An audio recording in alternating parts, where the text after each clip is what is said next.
Hey, want to welcome everybody today. Super excited about our guest, the one and only Claudia Castillo. Claudia, thanks for being in studio with us today. How's it going? It's good. Thanks for having me. I'm Oh, excited. I'm excited too. This looks cool. Oh, right on. Well, I love that you and I go back a ways and always seem to have really good conversations. Yeah. So it's just like, we just happen to have a couple cameras on this one, so it'll be great. Yeah. So again, I'm kind of spoiled because we go back a ways, but do me a favor, from like a 25,000 foot view, how would you describe yourself? Who's Claudia? I think Claudia. I'll give you my Instagram handle, Claudia On The Go. I Ooh. think it's very fitting. It happens to be like I'm everywhere doing something somewhere, and then or downtime at home. But it's just like everyone's like, "What adventure did you go on today?" or "What'd you do this last weekend?" And so it's always been like on the go. Claudia on the go. Claudia On The Go. I love it. Yeah. I love it. That's It's- amazing. Yeah. So let's go. I know that about you, so that's awesome. But let's go back. Where'd you grow up? So I grew up in Fort Morgan, Northeastern Plains. Okay. We actually immigrated from Mexico in 1992. Okay. My grandma had 9 kids. The oldest one, he kind of not dictated, but he set foot in Fort Morgan, had been in Dallas, Nebraska, and decided on Fort Morgan. Okay. There's a beef slaughtering company out there, and right. so he found work, and then here comes the other 8 children after him. So everyone was in Fort Morgan. Oh, it's amazing. And we didn't live anywhere else. So it was summer of 92 that we got here Okay. and just grew up in Fort Morgan. That's all I knew. And then just left home at 18, went to college, and Denver Metro. Okay. Yeah. So what part of Mexico is your family? It's called San Luis Potosí. Okay. And so I always tell people, if you look at the map of Mexico, it looks like a little Boston Terrier outline. Oh, yeah. And I'm closest to the mouth. Oh, If you look okay. at- yeah. All right. I was kind of like the Michigan hand, Yeah, Boston yeah. Terrier. Yeah. Okay. Oh, that's amazing. Do you go back a lot, or do you have still family in Mexico? Yeah. So my parents actually retired end of 2021. Okay. And so they were done with the beef plant life, and they were ready to head back home. And I was like, if you can, like, take advantage now, like, just do it. And so they're down there. They'll come up a couple times out of the year, and then I'll go visit a couple times out of the year. Be like there like a week or so. Okay. And my brother got married down there recently, and so I have a little nephew down there. Alright. So that's 2, and then I have an older nephew up here. So it's cool just to get out there and just visit and hang out. Yeah. And how many brothers and sisters do you have? Older brother and a younger sister. So Okay. I'm the middle. Finally, I totally think you're like the oldest, right? like Because you're like a trailblazer. I don't know. I was like, I wondered if I was supposed to be. Okay, right on. Very cool. Yeah. Very cool. How would you describe yourself growing up? Were you the kid that was, were you a rule follower? Were you a rule breaker? Were you quiet? What were you like as a kid? I was a bookworm.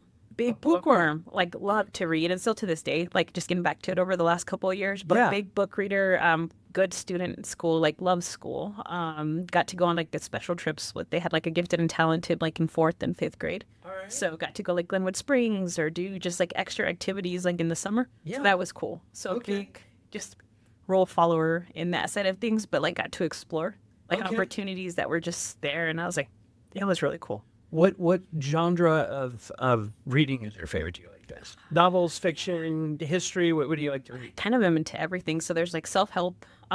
There's like rom-coms, like, Okay. and then there's like autobiographies, and then there's just a slew. So you're everything. Give me all the info. Give me everything. And I think it's cool because like you can just pick up a conversation with anyone on a topic and you just relate. Yeah. And it's cool just to, I don't know, just the knowledge that you have from Right. everything you've picked up on. What are you reading right now? The Practice of Groundedness for Okay. my more formal book. And Okay. then my funnish book, I haven't gotten through it, but it's Once a Runner. So just starting a running journey over the last year. And I was like, oh, here's a running book. Well, I know in Atlanta we were both in Atlanta back in February, Yeah. and you, knocked out a quick half marathon? Yeah, no biggie. That was my first. Oh my gosh, that's so amazing. Yeah, it's been a cool journey. I mean, a year ago, I was struggling to run a mile. And so having accomplished that that was maybe April last year that I was barely starting the running journey. Yeah. Struggling with a mile to do a half marathon, the 13.1 miles in February. I was like, wow, am I me? Like, is that? Yeah. So it was like it's been a cool journey to be on. So how long have you had the Claudia On The Go handle? Is that new, or are you like fully growing into that now? I think growing into it. I Okay. started, Booming. so I got licensed January of 2018. Okay. I had been off the Instagram and Facebook for a few years, Yeah. and I was like, you know what, I should probably get back on. And that was my LLC was like Go RJC, Okay. and from there it was like Raul Juanita Castillo, so my parents. And the Go, my nephew was sitting on my lap, my oldest nephew was sitting on my lap, and I go, what do I name this? And he goes, Go, and that was his word. At the Okay. time, he was 3. Yeah, I think he was 3.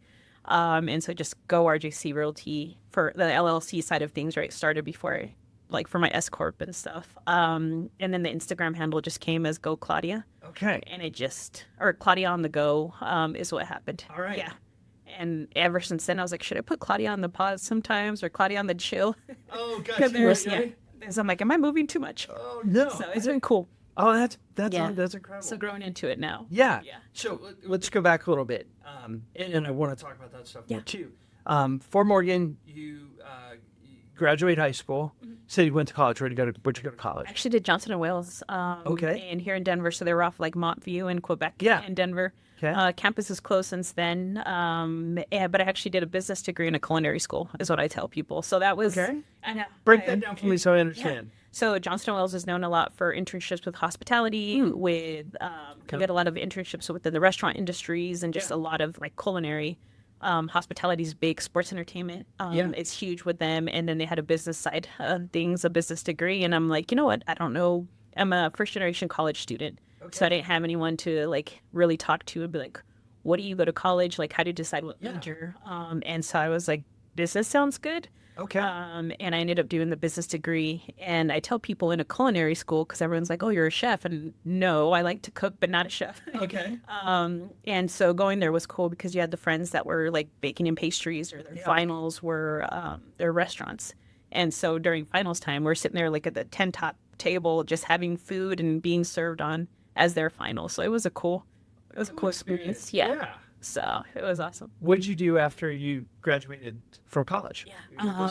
I got into with First Bank, so I started a management training program, and it's kind of cool just looking back and all the little dots of how the people that you know along the way and things just start to connect. Yeah. A guy I went to college with did his internship at the Hispanic Chamber Okay.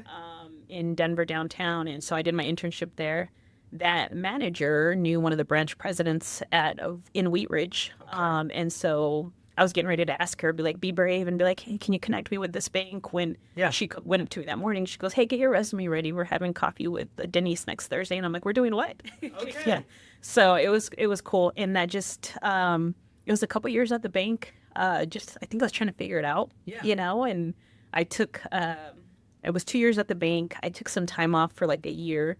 I went actually back to Johnson Wales and became a financial aid planner because I was like, I don't know what I want. And, so I did that for a few months, and then I was like, this isn't for me. And so then I go back to the bank and did that for another 4 years. What are some of the lessons you learned at the bank? What did that experience teach you? I think just management of people was one. I was in a management role after the management trainee, but how do you win people over?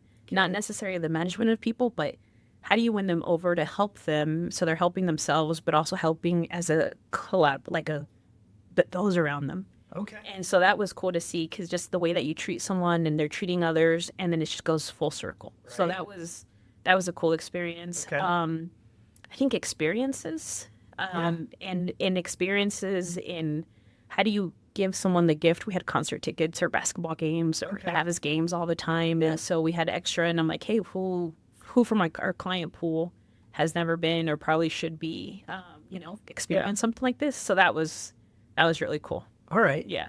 Okay. So you went back to the bank. Yeah. And so how many total years were you? 6. 6 total years. Yeah. Okay. And then what happened after the bank? I had sold my townhome. And that summer I had transferred to a couple locations. I was at my last location in April.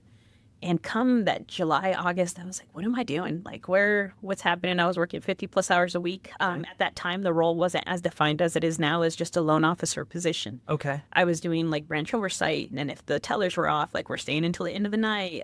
If the manager has an issue with another, I call it an agent, with another employee, then I'm the third person to verify, like, hey, how are things going? And at the same time, you're growing deposits, you're growing Yeah. like loans, like you have to meet your cross sales, all of this, right, is happening. And I'm like, my parents are like, you're working like 50 plus hours a week. Like, are you okay? Okay. And I'm like in my, what is that, like early to mid 20s at that point. And so I'm like, I don't know what I'm, what I'm doing. And so the townhome sold. There was savings. I took the next 6 months. Well, that was end of August. I think I left. Took a few months to myself. Rode my bike. I tried to go fishing, which isn't my thing. I could hook my fingers really good. Okay. So I was like, that's not me. And I did just kind of took in some time to rest, just R&R. And I was going to go back and get my mortgage license officially with this today. And I studied, did all of it, passed the test. And then I was like, I don't think that's it anymore. Like, I don't think that's the path to go down. Well, there seems to be a pattern that you get highly educated, try something. If you don't like it, even though you're successful, you don't like it, you go back, get more education, go try something else. Yeah. If it's not for you, even though you're successful at it, Yeah. you go back, look at what are the other options, step back. Yeah. So I love the resilience of just step back up to the plate, especially somebody who's in like their mid-20s at this point in time, right? And like, you don't know what to do. You're like, just trying to figure it out. Just trying to figure it out. Yeah. Like, what's next, or what am I supposed to do next? So Okay. that was, So yeah, but those couple months off that you took, was there, you mentioned fishing, and maybe we save that for its own special podcast because it looks like it'd be great to hear about that. Riding your bike, was there any other soul searching? What kind of other stuff were you doing? It sounds like you were recovering some, right? Yeah. I think there was a soul searching, like figuring out who am I, right? Yeah. Like you've been defined by this period of you're in high school, right? Here's who you're supposed to be, or here's what you're supposed to do. You're in college, and here's what you're doing. And then there's this period of like you're in professionalism, you're in the corporate world, Right. and it's like, what do you do? Like what happens here? And I think I just needed that break afterwards to be like, who am I? Yeah. And it's been, I think we were talking briefly the other day that we're on this just journey of life of discovering who we are. We'll never know. And Right. Like on our last day, we won't know who we are. And it's just this cool, who are you? Finding how you help and just going from there. What did you learn anything for those couple months off? Other than maybe the bank thing wasn't for you? Yeah. But like what? I think just coming back to me in the sense of like where do I lay, or where do I want to go further? And the bank, I learned a lot, like very grateful for those opportunities and what I experienced. But like, how do I do something for myself? Okay. And where I eventually want to be in life. And I don't know what that looks like yet, but like, what is it doing something for myself? Right. So I think that's where it started. Okay. Where are the wheels spinning? Where am I headed? Yeah. I think is what those moments were. No, understandable. So, take those couple months off. What's the next thing? What's the next step? Yeah. I got my real estate license. Okay. I had a couple realtors like call me like, hey, you're not at the bank anymore. Like, what are you doing? And I was like, nothing. Yeah. And they're like, you should get your real estate license. And I'm like, I don't know. I don't know if I'd be good at it. Like, that was just, it was never in the cards, never something that I thought this is what I'm going to do. And so that November, I took the leap. By the end of 2017, I passed the test, and January of 2018, license was active. And I'm like, all right, let's go. So it was cool. Where did that journey start? Like what? What was your first year like? Tell me about your first year. It was not good. I would think the first 2 years were questionable. The first 2 years I thought to myself, I was like, did I make the right choice? Like, What have I gotten myself into, right? Because you go from a corporate setting, right? Like, or you've grown, like this is and it was like an 8 to 6 job, right? But here's what you do. You get in, here's what you have to work on. And I didn't understand that on the real estate side of things, that I had to be the one to set that expectations and the standards of what I wanted my business to look like. Yeah. So I was I was sinking for the first 2 years, not swimming. I was sinking, coming up for water here and there. They were successful years. They weren't bad for being a first year agent. Like if you look at norms, like I was doing well, but it wasn't what I needed to cover my expenses. Okay. And so I was like, what happened? What happened to where you got in rhythm? So, you know what I mean? Yeah, I had started at a different brokerage. Okay. And so then I had a conversation with Jorge Armstrong, who was actually a realtor I helped with deals when I was at the bank. Okay. And Jorge was with Keller Williams already. Okay. And he's like, hey, let me just show you what I'm doing. Just showed me his tracker, what he kept doing, just his daily actions. We had breakfast one day, and the next thing I knew, I was sharing an office with him. Okay. So it was the people that were around me that I heard them on the phone, that they were producing, that they were just consistent in what they were doing. So end of 2019, yeah, I joined Keller Williams, got into Bold. Okay. That's a game And changer for a yeah, lot of people. Bold was a game changer for me. Okay. So we're sitting there doing 100 dials a week. And then we're probably October at this time. And the next thing I know, by April, I had capped. And I was like, oh, I'm like, this is good. Like, this is really good. So I just got on this. This is what I need to do. I just need to be in communication with people because Yeah. I was afraid to pick up the phone, Scott. I was like, no. Well, you're one of the most upbeat, kind, inspirational people I know. Because like whenever I run into him, I'm like, hey, it's Claudia. Hey, it's good. You know what I mean? Yeah. And so I could see how that translates. That the first 2 years, were you kind of on your own? Did you feel alone? I felt alone. I was in a virtual brokerage, so on a cloud-based. Okay, yeah. And my mentor, super great guy, really taught me how to write really great contracts. So I had that, but I didn't understand the business. I didn't understand that I needed a game plan. I didn't understand that there was follow-up. There was things that I needed to do in order to stay ahead and to actually create it to be. Okay, so actually plugging into like a community. A community. Yeah. So Yeah. you could kind of observe and. Yeah. Okay. It was like a weekly call, and yeah, I could see people and we're all working from home, but it wasn't the same. Okay. And so getting into the office for me is where that changed. Yeah. Yeah. Right on. So it was cool. But no, Okay. that before coming to KW, I'm like, if I make it this year, I make it. If I don't, then this was not the career It for wasn't me. that's the career. Mhm. Okay. So I came in with that mentality that third year, All or the start of the nothing. third year. I'm like, if it's going to work out for me, it's going to work out for me. Once you figured out what you needed, like the tasks that actually produce results, right? Mm-hmm. Was it easy for you at that point, or was it natural for you at that point in time? I think it became easier. I think I had a really good conversation with the team leader at the time, the office I was at. That's like, you're helping people. You're not selling. You're helping, and I think that helped to the mind shift on there was big. Because I was like, I never thought I'd be in sales and blah, blah, blah. But it was, what story was I telling myself? Right. And so I think that was the going into it. Yeah. And so that third year, just boom. And it's just kind of continued to give that way. So when you committed to being a servant Yeah. is when the gates opened up. Yeah. All right. I love that. And I don't know. I believe in like the law of attraction and all of this, right? Like you do good and life gives you good. Yeah. And I think I'm in a helping, I'm serving, I'm doing this. And all of a sudden my phone's just ringing and things are happening. And I'm meeting awesome people along the way. And it's just been like, okay, I'm here to help. Okay. And it's just been like, can you help me with this? Can you help me with that? And Yeah. I'd love to, Right. So it's been cool. Well, and I also think that too. You're running a business at a very high level, like you do. But I mean, the concept of getting to help and serve people for a living while being yourself. Mm-hmm. I mean, how ideal is that? You know what I mean? You get to be you, Claudia on the go. Yeah. You know what I mean? And do these things. That's incredible. So you came over, you plugged into a community, you started figuring this stuff out. What did the next couple of years look like?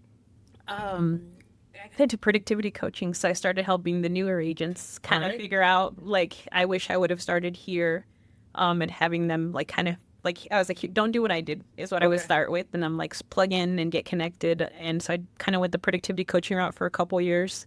Okay, you were coaching other agents. Where I was coaching other agents, and so that was, what's the best way to learn something is to teach it. Right. And so that became, like, just an easier, like, Okay. just way to get going, and I was doing my business, and I was helping them, and I fill in my cup more with helping others. Is what it felt like, so. Okay, really cool. And you're still in production while you're doing that as well. Yeah. Okay. Yeah, so still producing, helping others, and cool seeing the stories of, like, those agents that were, like, just on the verge of, like, hey, if it wasn't for you, like, I would be out. Like, I was getting ready to hang my license, and I'm like, but why? And it's cool. That's been like I don't know, it filled me up. I was like, this is cool. Yeah. Yeah. Well, I can see, especially in the world we live in today, in any given day, right? To have somebody show up and give you hope, or let you know, hey, you can do this. Yeah. You know what I mean? I think the world needs more of that, right? Yeah. So that's incredible that you're empowering, and it's like a force multiplier, right? If you can help change that person's life, how many lives are they going to go out and change? Which is where I think a lot of magic happens. Yeah. Right. So after the PC coaching, you actually moved up Longmont area, right? and then you got into running an organization. Yeah. I got into so that's I didn't know where this journey was going to take me, so getting a licensed productivity coach. Longmont calls and they have an opening for a productivity coach, and at the time I had stepped back a little bit because I had gotten really busy, and so I was like, I should probably, and my friend was moving up there and he goes, you should check this out, have a conversation. I did it for like about a year or so as productivity coach, and then the team leader role opens up, and it's just like, hey, can you run this organization, can you grow it, can you help like turn the ship around? And it was 2 years of learning. Like What do you think, like, with somebody who doesn't know what the team leader role is, how would you describe it? I would describe you're helping agents grow and develop, but you're also growing the community, the organization, the resources that you have. It's not so much transactional, but it's relational. And you're cultivating relationships in the organization itself, but in the community, in the bigger picture, and how do we give back as an organization? So there's a lot on the plate, I think, of the team leader role that goes without being seen. And so kudos to you. There's a lot of work that's done that it, like, if you like spend a day with me type of thing, that you're like, oh, you run how many miles an hour? Like, but it's a cool, I don't know, it feels good to give back in that. When you have those agents that you're connecting with and you're able to give back. And sometimes it feels like you get to cast a little bit wider net, right? Instead of just the newer ones, you're in the top 20. Yeah. Well, and I know you were amazing at that. That's when we kind of crossed paths, right? And so you crushed as a team leader, and then you decide you're going to switch things up again. Right? What is that looking like today? Because you've been I'm not saying but you're used to being in these leadership roles and these coaching roles and all this other stuff, and now you're I don't want to say you're killing it back in production. We were talking earlier. Like, I feel like I have all this time because I'm doing all this other stuff. What's the world looking like today for you? I'm just focused on the one role, and it's been. I'll be good. I've had a good business year. Like, it was slower end of last year, slow start to the beginning of this year, and it's just ramped up. And a couple of listings coming soon. Business is coming in, and it's just like a cool feeling to be like, oh, okay. And I'm like, but wait, what's next? So there's a little bit of that, and I'm like, no, just stay on one track for a moment. Right. Well, in addition to the business stuff, right? You've taken some pretty cool trips recently. Tell me, what's the coolest trip you've taken? 6 months. There's probably one now. I did a lot. We'll get into a bingo card. I'll tell you what I did with that started this. This year it's been Vietnam. So I was in Vietnam for 2 weeks. And it was cool. And so Asia's never been on my list of places to visit. It's never been, Germany's on my bucket list. Someday I'll get out to Germany. South Africa, and I want to get down to Peru. Iceland's on there. I just want to explore the regions of the world, right? And my friend's parents are from Vietnam, and so they actually met here in Denver, and they were 10 minutes. They grew up 10 minutes away from each other in the city, in Ho Chi Minh City and Saigon. And they met in Denver. And she goes, hey, we're doing a big family reunion. I've gone to Mexico where you're from and your family is from. Do you want to go? And I'm like, yes. I'm like, send me what flight you're on. And so I booked it. And so it was a cool experience. It was interesting to me because there's overlap with Mexico.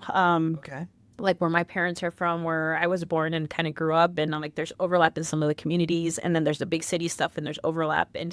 But it was cool seeing it in a different world. I don't know how to what does travel do for you? I don't know. I think it just opens up that there's more possibilities, that we're more connected than we think. It's almost what that does to me. I always, it's the way you carry yourself and everything. You have this sense of adventure about you, right? And I think that's really, really admirable. What other sort of stuff do you do when you're not slaving away in real estate?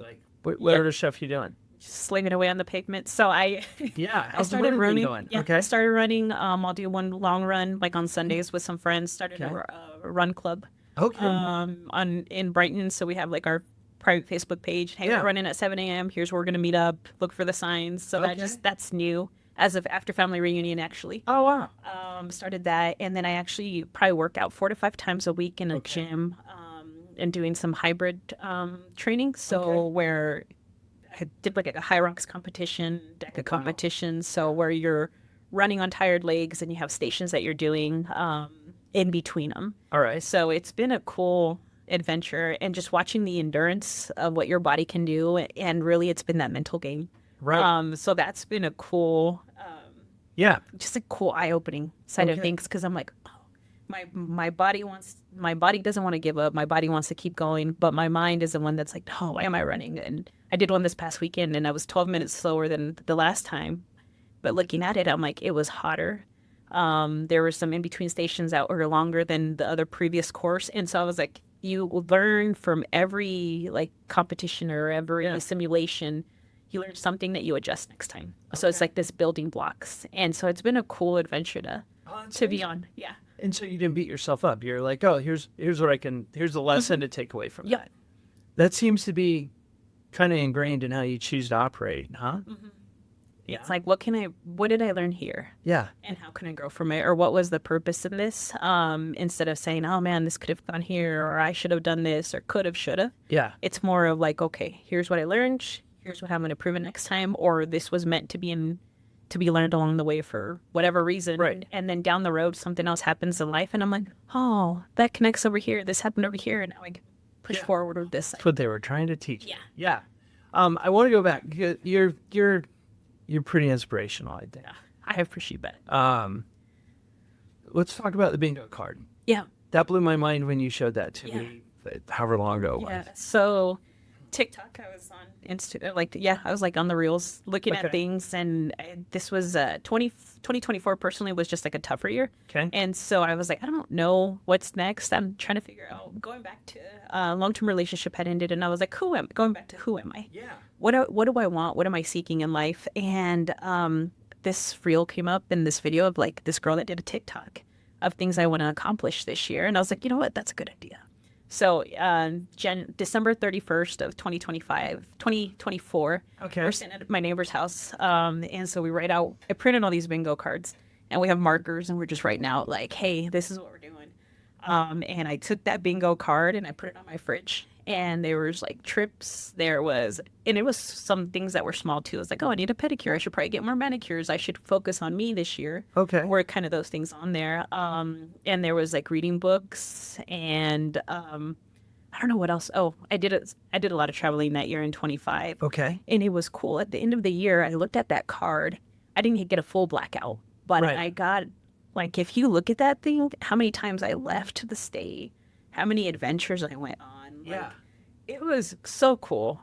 You could see the progression in running too. Yeah, okay. Yeah. So I have like the running and the competitions, the traveling down here, all my books on this other side. And I was like, I did that. 2025 was a little bit rough with the shakeup in the office and doing all of that in Longmont. But looking back at it, and I was like, this was 11 and a half good months of like good stuff. And I'm like, and so to focus from all the changes that happened, to focus there instead of like, oh, this was rough.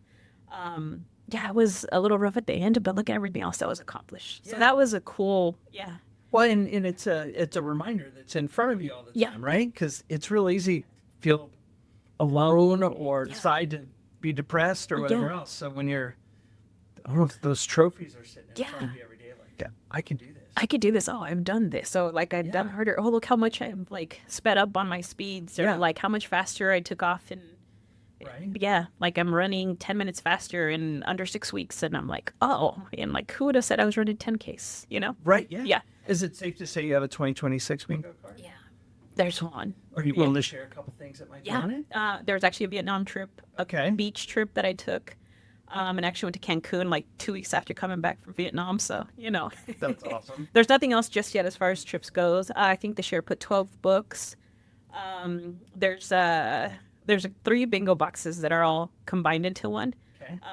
There's, for the longest time, there's always been like on my heart, like write a book. And so there's like chapter 1, chapter 2, or chapter 3. So there's a couple of boxes that will lead to the book in the future. Yeah. And we've talked about this. You kind of have a plan fleshed out. Yeah. Okay. So looking at it, and I think we go through these growths and who we are, and It's love letters to the woman I became, because it's like, what could I tell my younger self, or what, like, I don't know if it's in the business. What's happened is like the like-minded individuals or stories that you see, and like I was like, oh, I've gone through, life hasn't always been easy, and sometimes I get that 20s was a defining period of like who I became and how I've learned to grow from the tough moments.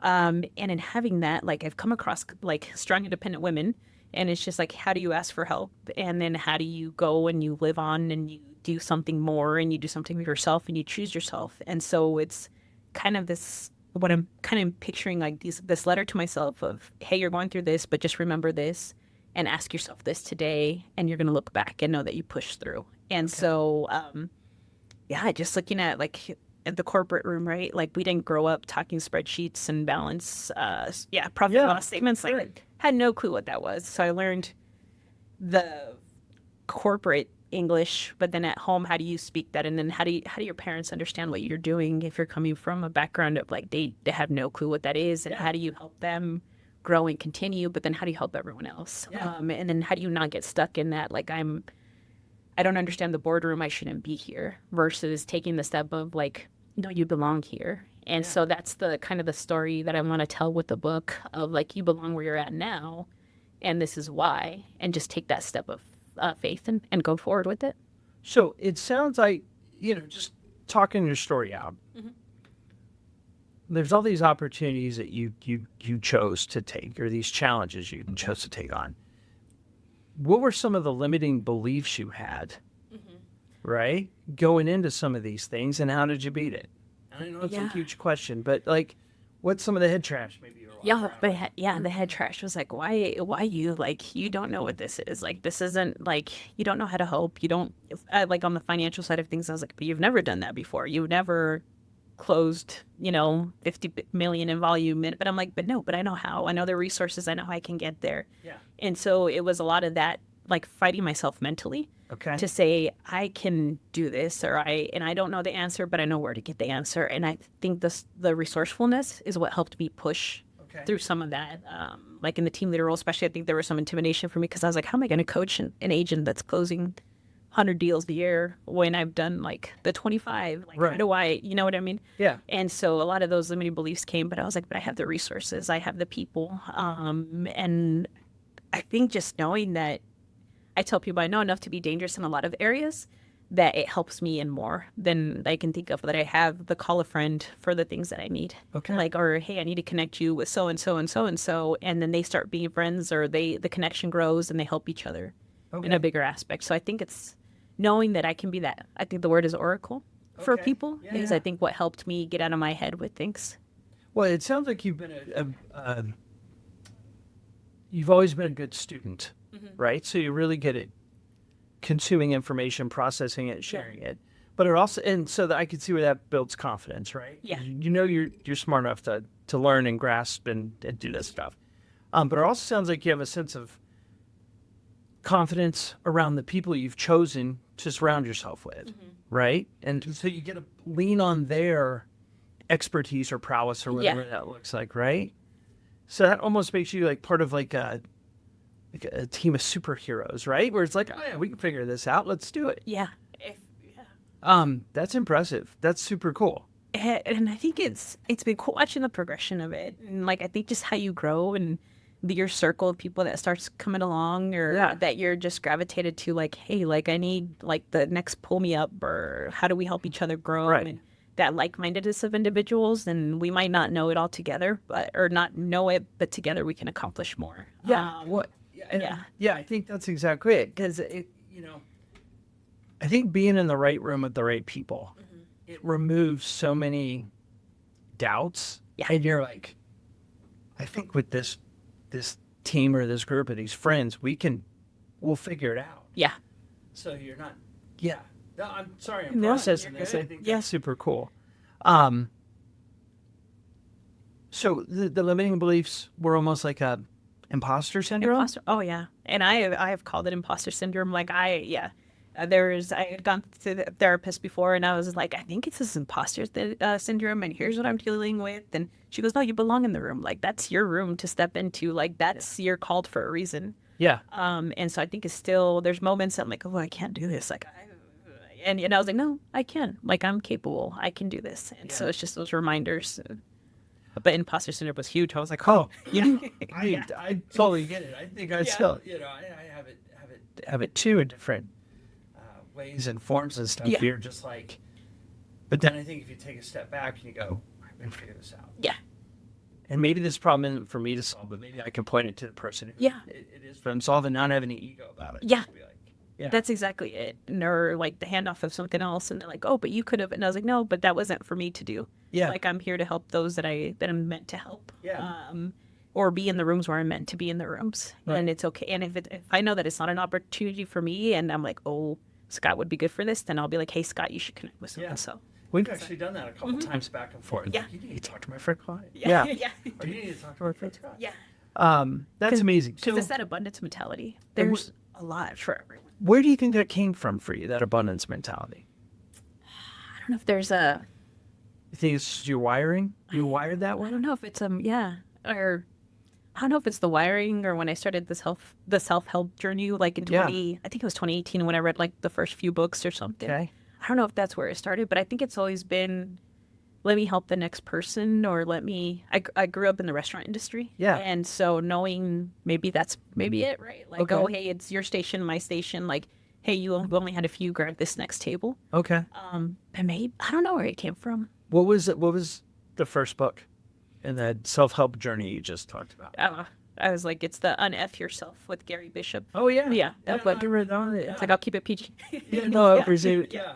Then that was the first one. And then the Rachel Hollis book started. Okay. It was Girl, Wash Your Face type Okay. of thing. I can't remember what other ones. They're all on my Audible list Yeah. on there. And then it started with like Man's Search for Meaning. And so it got in deeper. And it's Victor. just Yeah. Victor Frankl. Yeah.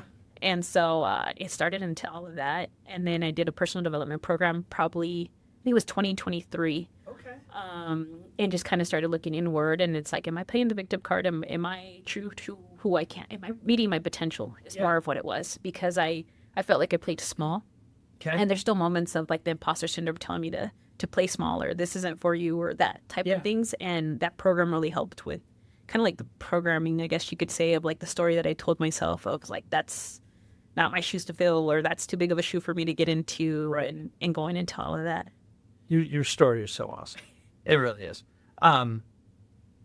There's so much around this self-talk thing, right? Mm-hmm. And I don't think we give it enough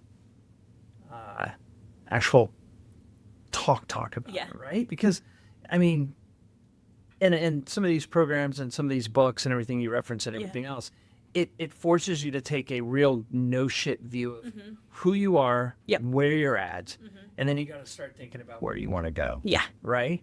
And so you got to be vulnerable with yourself, or you're just kind of playing along. Yeah. Right? And so that takes a lot of guts to do that. Yeah. Was there something that drove you to the point where you said, you know what, I got to do this? Or did you trip and fall into that book? Or was there something that said, you know what, I got to get real and get right? I think it was, I had left the bank. I was doing that first year of real estate. It was right around the first time when I got licensed. Yeah. And I was helping out a nonprofit with some processing of applications. Of course, you can help me out on nonprofit. Yeah, of course. Yeah. So I was doing that, and I was just like I've known this corporate career to be who I am, and like my identity, but like, who am I? Yeah. And so those questions kind of started there, and that's where that book came up. And I'm like, why am I stopping myself? Why am I not moving forward? And I think it'll go forever, right? Like, of the journey of self that we're talking about. But it was, I think, in that moment that it was just like, I left the bank. Where am I headed? And of course, my parents were very much 24 years, 25 years almost, like in their jobs. Like, Yeah. And for them, it's like, well, why are you changing jobs? Like, what's wrong with you? And I was like, no. Like, this is, I gotta find out who I am and what am I here to help with? Yeah. And so that kind of started the journey of the self-help and breaking the limiting beliefs. Yeah. Yeah. There's an element of bravery in that too. Being like, I'm going to step away from this and go figure this out. Yeah. And so that seems to be kind of a repeat pattern in your story as well. I was like, you know what? That's interesting though, because I think I've never looked at it as bravery. Yeah. I mean, what else can it be? I don't know. Yeah. I don't think I ever looked at it as a bravery. I'm like, okay, gotta go figure it out. Gotta see what's next and go from there. Oh, it's remarkable. That is remarkable.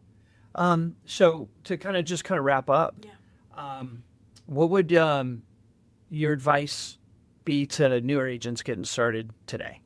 I think that advice would be like, don't be afraid to take the leap. Be brave. Be brave. Yeah, be Okay. brave. And don't listen to that little voice inside. Okay.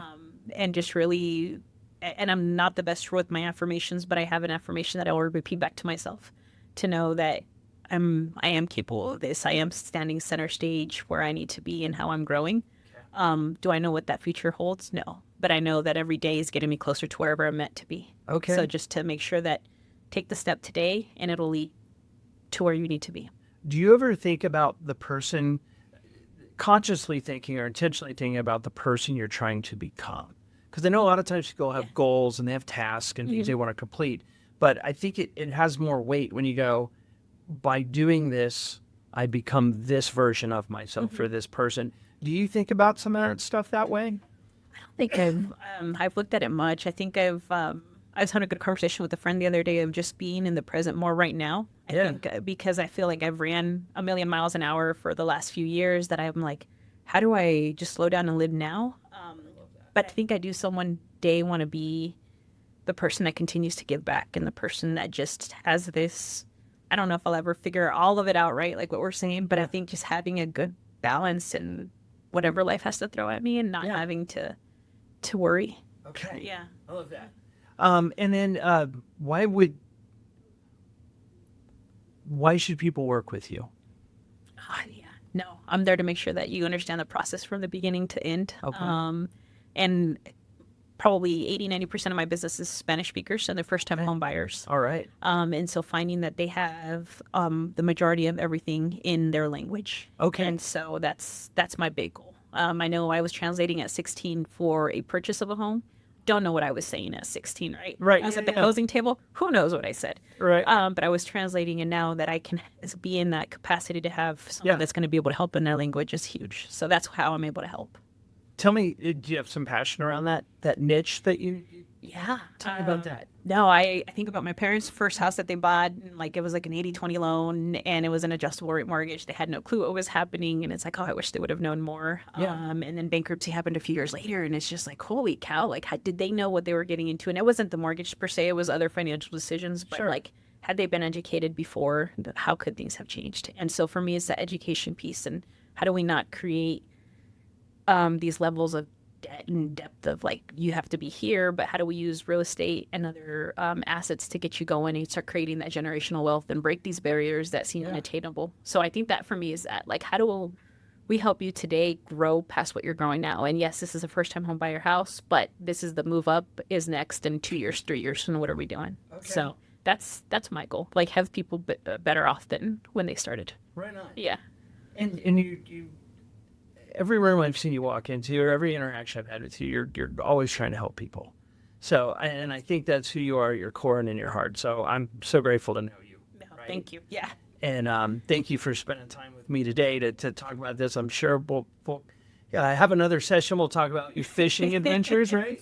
Or we'll go into some self-help book breakdowns or something like that. Yeah. But just thanks for who you are. And you're so impressive. And I think there's been a theme of breaking barriers you just talked about and bravery. So you're an inspiration and awesome. So I appreciate it. Thank you. Oh, my pleasure. Everybody, thanks for joining us today with the amazing Claudia. We'll see you next time. Thanks.